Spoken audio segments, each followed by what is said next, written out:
السلام علیکم معزز ویورز۔ اس قسط کے آغاز میں سمکو کے غلام بھاگ رہے تھے۔ ایک جگہ رک کر وہ خوش ہو جاتے ہیں کہ اب ہم آزاد ہو چکے ہیں۔ ارطغرل کہتے ہیں سمکو کے آدمی ہمارے پیچھے آ سکتے ہیں، ہمیں آگے بڑھنا ہوگا۔ پھر وہ آگے بڑھنے لگ جاتے ہیں۔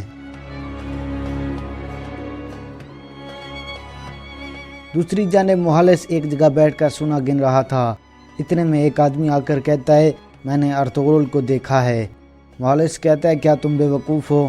وہ آدمی کہتا ہے مجھے پورا یقین ہے۔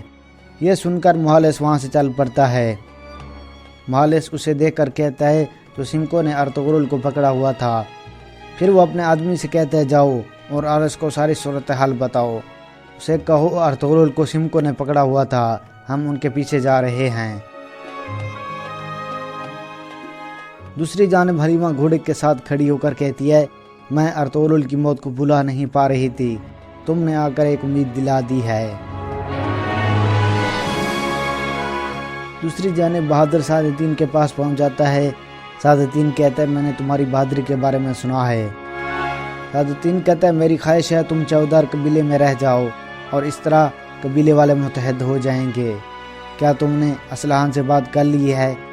بہادر کہتا ہے میں نے اسلحان سے بات کی ہے، میں نے کہا ہے سرداری کے لیے ایک جرگہ بلائیں گے۔ یہ بات اس کو پسند نہیں آئی۔ سعادتین کہتا ہے جو بھی کرنا ہے جلدی کرو، ہم نے اور بھی بہت کام کرنے ہیں۔ بہادر کہتا ہے اور کیا کام کرنے ہیں امیر حضرت؟ سعادتین کہتا ہے کئی قبیلے والے بازار کو بیچنا چاہتے ہیں، میں چاہتا ہوں وہ بازار تم خریدو۔ اس کے بعد سعادتین بہادر کو سونا دیتا ہے اور کہتا ہے ہنولی بازار کو خریدنے کے لیے یہ سونا ہے۔ سونے کو دیکھ کر بہادر خوش ہو جاتا ہے۔ پھر سعادتین کہتا ہے بازار خریدنے سے پہلے میری کچھ شرائط ہیں۔ سب سے پہلے تم چودار قبیلے کے سردار بنو گے، اس کے بعد تم حاکم اعلیٰ بن کر ترگت اور اسلحان کی شادی کو روکواؤ گے۔ بہادر کہتا ہے میں سمجھ گیا ہوں امیر حضرت۔ دوسری جانب آرس اپنے کمانڈروں کے ساتھ مستقبل کے بارے میں فیصلے کر رہا تھا۔ اتنے میں دو سپاہی آ کر آرس کو خط دیتے ہیں۔ ہاتھ میں لکھا تھا ارطغرل زندہ ہے، وہ ہمارے پاس ہے، اگر تم ہمیں سونا دو گے تو ہم تمہیں ارطغرل دیں گے، اور ہم یہ بھی جانتے ہیں ارطغرل کے لیے جال آپ نے بچھائی تھی۔ یہ پڑھ کر آرس شدید غصے میں آ جاتا ہے۔ پھر وہ تمام کمانڈروں کو باہر بھیج دیتا ہے۔ آرس شدید غصے ہو کر کہتا ہے ارطغرل میں نے تمہیں مار دیا تھا، تم کیسے بچ گئے ہو؟ دوسری جانب ارطغرل اور باقی آدمی ایک جگہ پر رک کر پانی پینے لگ جاتے ہیں۔ ارطغرل کہتا ہے اگر ہم آرام کرتے ہیں تو ہمیں پکڑ لیں گے۔ پانی پینے کے بعد دوبارہ وہ بھاگنے لگ جاتے ہیں۔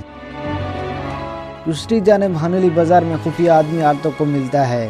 ارطغرل اسے خفیہ الفاظ سے پہچان جاتا ہے۔ اس کے بعد وہ دونوں گلے ملتے ہیں۔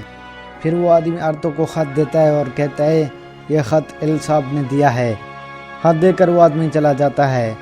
اس کے جانے کے بعد ارطغرل صاحب خط پڑھنے لگ جاتا ہے۔ خط میں لکھا تھا ہم نے ارطغرل کے بارے میں سنا ہے اور اس علاقے کے بارے میں ہمیں کچھ معلومات ملی ہیں، تم کئی قبیلے والوں کو سنبھالو، کچھ دن تک میں وہاں جاؤں گا۔ خط پڑھنے کے بعد ارطغرل کہتا ہے ایل صاحب خود آ رہے ہیں، کوئی اہم مسئلہ ہے۔ ہنولی بازار میں سعادتین دھندار کے پاس پہنچ چکا تھا۔ سعادتین پوچھتا ہے بازار کے بارے میں کیا سوچا ہے تم نے؟ دھندار کہتا ہے ہم بازار آرس کو نہیں بیچیں گے۔ پھر سعادتین کہتا ہے اگر تم بازار بیچنا چاہو تو میرے پاس خریدار اور بھی ہیں، میں یہی کہوں گا بازار کو بیچ کر تمہیں اپنے بھائیوں کے پاس ہجرت کرنی چاہیے۔ پھر سعادتین اسے بہادر کے بارے میں بتاتا ہے کہ وہ بازار اب سے خریدے گا۔ دوسری جانب لوکس آرس سے کہتا ہے ڈاکو محل سے خبر آئی ہے، انہوں نے کہا ہے کہ ارطغرل زندہ ہے، اسے سمکو نے زندہ رکھے ہوئے تھا اور ہم اس کے پیچھے جا رہے ہیں۔ آرس کہتا ہے مجھے ارطغرل چاہیے زندہ یا مردہ۔ دوسری جانب کئی قبیلے میں جرگہ جاری تھا۔